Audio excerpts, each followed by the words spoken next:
Welcome to the PBC 2020 NBA Draft Remote Film Room. Joining us today is a point guard from Davidson University, Jón Axel Guðmundsson. What's up, Jón Axel? How you doing? I'm good, thank you. Thanks for joining us today. Congrats on the great career at Davidson. Know that you have had the chance to sort of test the NBA draft waters in the past and get some workouts with teams and go through that experience. And now as a senior, it's kind of a strange environment for you coming out and trying to figure out how to navigate the start to your professional career.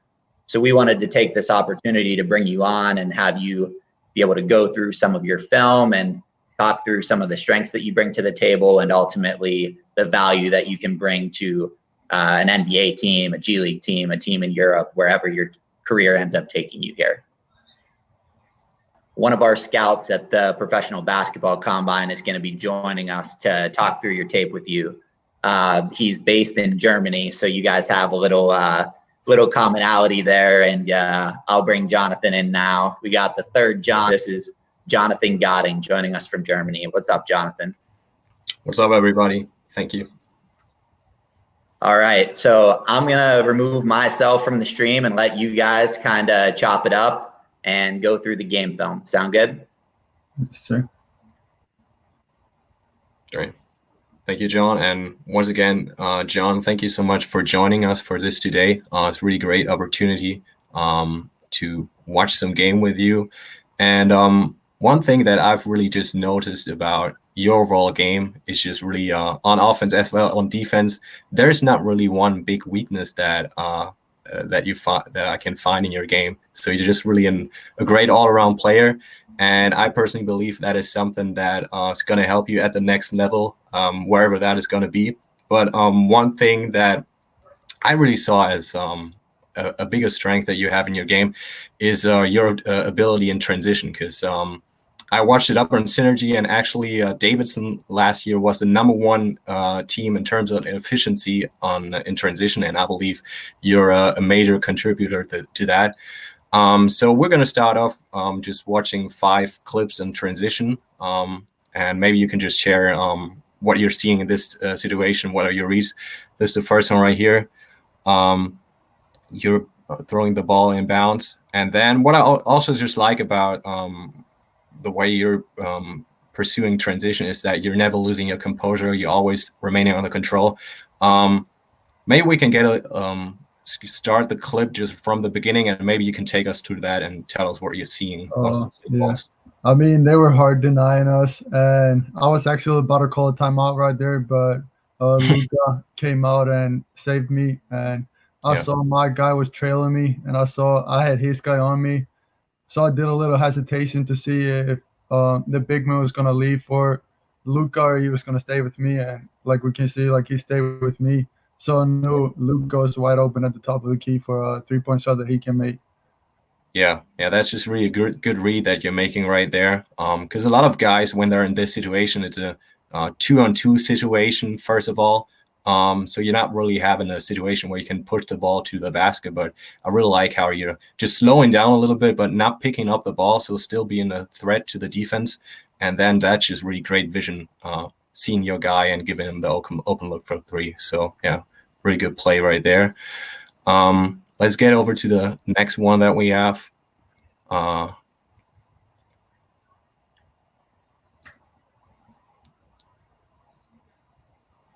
There we have it. Yeah. So when you look at this play right here, unfortunately the camera angle is not the best because we can't really see what you're seeing in this situation. There's your guy right here. But that's just really a perfect outlet pass that you're putting there on place, and just really a great heads-up play. Is that something that you're always looking for when you're pushing the ball in transition, or how did you make this read in this situation? I knew that Nelson is a really fast guy and he can outrun every big man in the country. Yeah. So I knew, like, with him, like, if we take the ball out quickly, I could get it up ahead of him. He was sprinting the court, and I told him, like, after he started playing a lot, like, you gotta run the court every time because I'm gonna throw it up for you. And in this case, like, I knew he was faster than their big man, so I just threw it. and made him catch it. And he made an awesome job of finishing again that one. Yeah. That's definitely a great finish. I have to say that as well. But the pass is also just really on point because you're putting it like right on the top where just your guy can get it. So we're like a quarterback outlet pass. So yeah, really like this one right here. Let's get to the next one after that. That's in the game against George Washington. And that's just really a great situation where you're pushing the ball immediately after your opponent scored. You're drawing really 3 guys at the same time, but once again, just really a great job of not picking up the ball and finding your guy right there in the zone, and he doesn't have. He has a really easy shot there at the end and can throw the hammer down. And this is another one. Oh yeah, this is still the same play. Yeah, but really good read.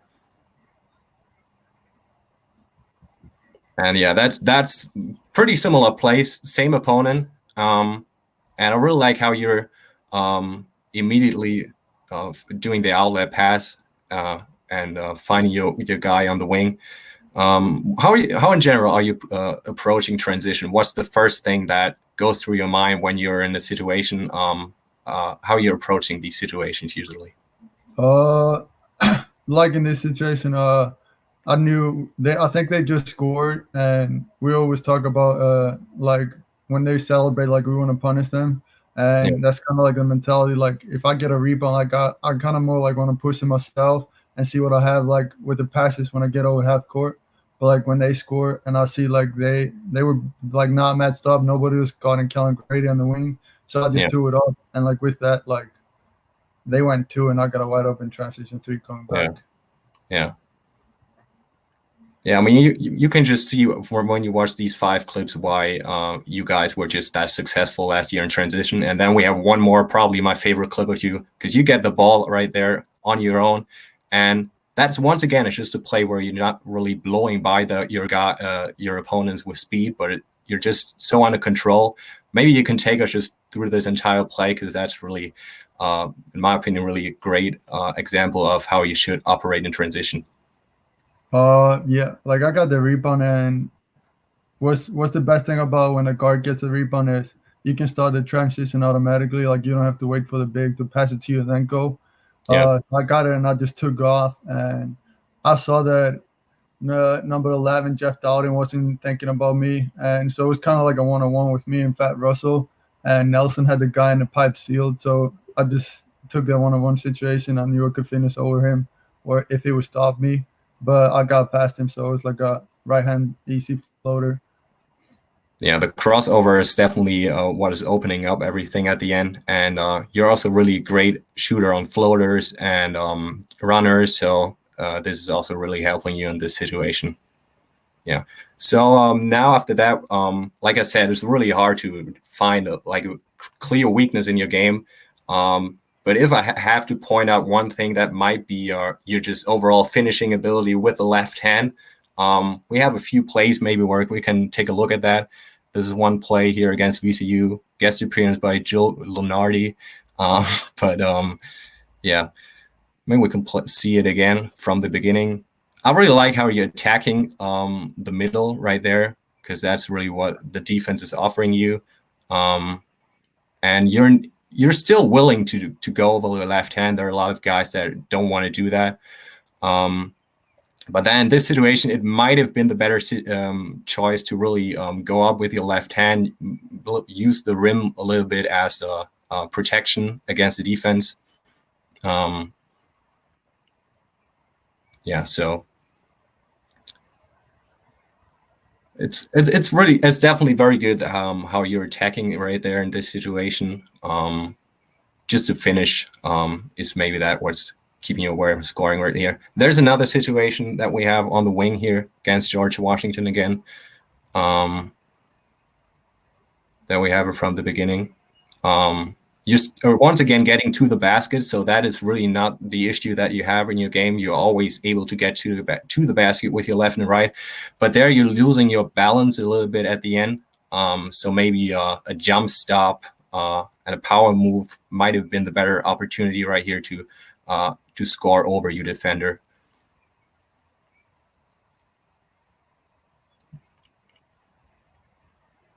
Yeah, and there another nice interior pass. You're losing a little bit of your balance, but still it's really great how to see you're going for the offensive rebound, keeping the position alive. But yeah, so like I said, I also saw some pretty decent finishes of you with the left hand, but sometimes just when you are trying to finishing against contact, that's like the main area in your offense where you're struggling a little bit. So yeah, if I really have to put out some kind of weakness to your offensive game, that probably would be that. For sure. Yeah. All right, let's switch it over to the defensive end. And what there really stands out is just how you're reading passing lines, your instincts and hands. This is just really one example how you turning over, switching over, transition. And I mean, this behind the back move, of course, that's just an incredible ball control that you're doing right here. You come another pin down in this situation, staying attached to your player, and just really great individual defensive effort right there, and turning that over to 2-point.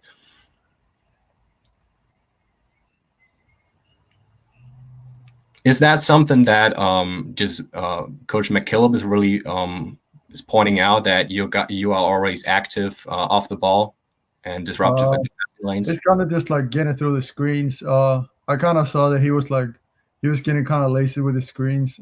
So I knew I could blow it up, and we do a really good job of the scouting. So like I knew what play they were running at that point. So I kind of like cheated and like went through it, and then I knew he was gonna pass it because like as you can see, like there's no other outlet on the other wing. So it's like that's the only passing option. So I just kind of went for it hard, and then I saw Lofton reaching for the ball afterwards. So like I was like, okay, I can't go through him. I gotta go behind the back.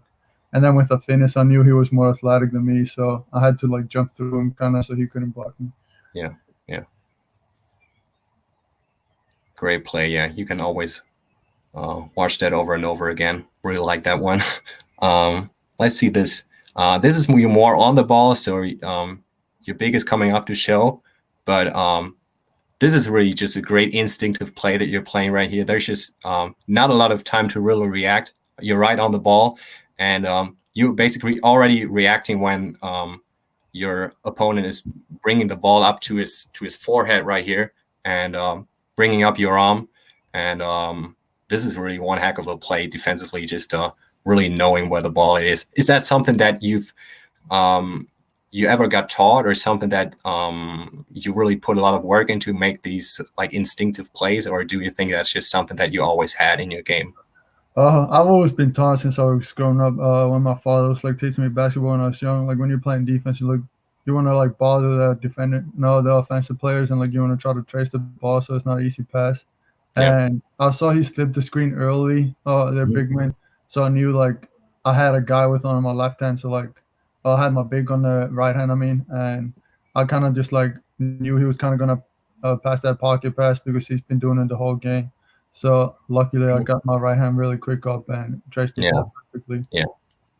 Yeah, just really incredible play in my opinion. Just something for someone like me who doesn't have the superhuman ability. It's just really it's really a great play to see that. That's another situation right here where you have a side pick and roll. You're trying to ice that right here. But Saban Lee in this situation really does a good job of escaping, but you're still really doing a great job of staying in the play.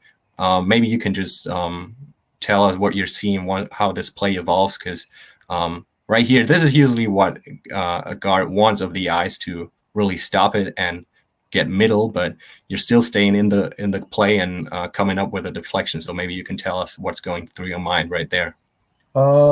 Yeah, I remember when we were running back in defense. I saw there was like really nobody. As you can see, like Lee wasn't stopping on the tape like he was supposed to do. So like I knew that like Luka got beat right there, that it was nobody gonna be there to defend the basket. So I was like, oh damn, I gotta get quick and recover, and that's what I did. I sprinted my ass off and got my hands up, and he passed it right into my right hand. Yeah, that's just really another really great instinctive play of getting your arm up quickly, and another great deflection. So now we have another look right here, another pick and roll situation, and your hands in right there are just really impressive. So you're trying to trap the pick and roll, and the guard is in a situation where he's a little bit really under pressure. You're a little bit behind the play, but right now he's doing like a behind the back pass, but your hand is immediately there, and you're getting a hand on that, and this ends up being another transition opportunity for you. Maybe you can tell us once again what you're seeing there, and why you kind of knew that he's going to do this behind the back dribble. Yeah. Like I was kind of late reacting in the beginning, but I knew we had the double coming. So I knew I had to be aggressive. As soon as he tried to split my big man, I knew the ball had to be coming to his right hand. So I kind of like put my hand like where his right hand was supposed to be, and I got to the ball first and tipped it to Carter. Yeah. Really like this play again. So now once again, really struggle to find some clear defensive weakness in your game, because even though you might not be the quickest guy, just because of your anticipation, you're all usually in the right spots, and you're doing a really good job of really stopping your guy on defense. But one thing that might be a little improvement area is just your ability to fight around screens in general, because that's sometimes a situation where you're stuck. Right here, for example, it's like a pick and roll to the middle, and then your big man is still has to respect the roll man, so cannot completely come over, and you're a little bit behind the play the whole time, so he can't really completely commit to take away the dribble penetration, and that just really is enough for a pretty easy floater from the nail range. Yeah. And then we have another one right here. They're running a cross screen, which just really takes you out of the play right there. Unfortunately, you're still really doing a good job once again to getting back into the action, but you're not able to completely close all the way right here. So you're a little bit in a disadvantageous situation. Yeah, right here you're doing a good job of going through the paint and shortening the distance, but you're still unfortunately in a situation where your matchup is in an advantage, and he takes advantage of that and really goes all the way to the basket right here. And this last play that we have, baseline out of bounds situation. Maybe you didn't recognize the play, or I really don't know what happened there. Maybe you can take us through that, because it looks like you're anticipating that your matchup number 22 is going through the corner. That's why you're going under the screen, but he's more going to the wing, and for that reason you're late a little bit. Or what went through your mind right there? Yeah. It was like we kind of went over to practice, and I was gonna like shoot the gap because I thought my big man was gonna give me room to like shoot the gap, but like obviously there was no room. So I feel like if I would have gotten like if he would have given me a room, I think I would have gotten a legal screen because he was clearly moving. But that's a good point. Yeah. But at the same time, like it was hard for me because at that point, like all I could do was just try to give as hard as close as I could. Yeah. But I said I left too early. As you can see, like as soon as like he sets the back screen, I started kind of like whip the screen instead of just like chasing him a little bit and then whip it at the last second. So that's a little bit of detail that I missed right there. Yeah, I still really like once again like in the play before that you're sprinting back, really closing out as hard as you can. So not giving up on the play, that's always very encouraging. All right, that's everything that I have. Thank you so much. I'm really looking forward to see what you're going to do at the next level, and all the best to you throughout this entire draft process. Thank you so much. Thank you. Good stuff, Jonathan. Thanks for chopping up that film, and thanks for going through it with Jón Axel. Really appreciate all of that, and good work. Thank you. Jón Axel, thanks again for joining us today. Before we head out here, we alluded to this earlier at the beginning about how it's a really uncertain pre-draft process, and unlike when you've tested the waters before, you're not going to really have that opportunity to, get to a team's facility in person and, compete against some other guys in workouts and kind of show what you've got in that environment, have those face-to-face interviews with decision makers. So how we wanted to wrap this up was kind of give you the stage to,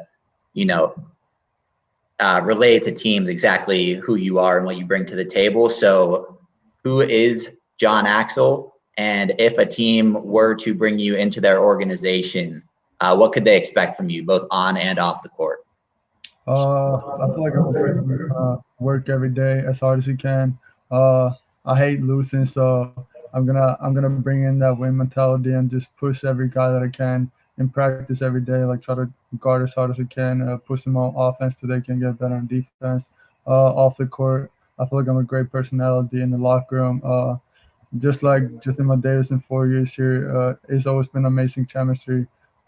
We know how to do it. It's one of the biggest bonds in the nation, I feel like, and it's just a lot of love. And I feel like every single time, in my 4 years at Davidson, I showed every time I step on the court, I'm gonna give it all. I can play defense. I can play offense. I can do a little bit of everything. I can bring the ball up. I can bring the two. And I don't know. I feel like in the NBA, it's a lot of pick and roll situations right now, and I feel like with athletic big men and any big man, I can do whatever in a pick and roll situation, and my reads are good enough off of that. Yeah, I totally agree. And like you were saying, NBA is a pick and roll heavy league, and the pace is faster than it's been in 30 years, right? And we were talking earlier about how you just kick ass in transition. So that combo of being a 6'5" plus pick and roll initiator and being able to get out and transition and find your teammates, I think that's a really appealing offensive combination there for the professional level. So best of luck to you throughout this pre-draft process and in, figuring out the landscape here and landing with a team. And I think I can speak for Jonathan and myself that we're definitely going to be rooting for you and be following your career as you begin it. Thank you so much. All right, thanks. Yeah, of course. Thanks for joining, and stay safe.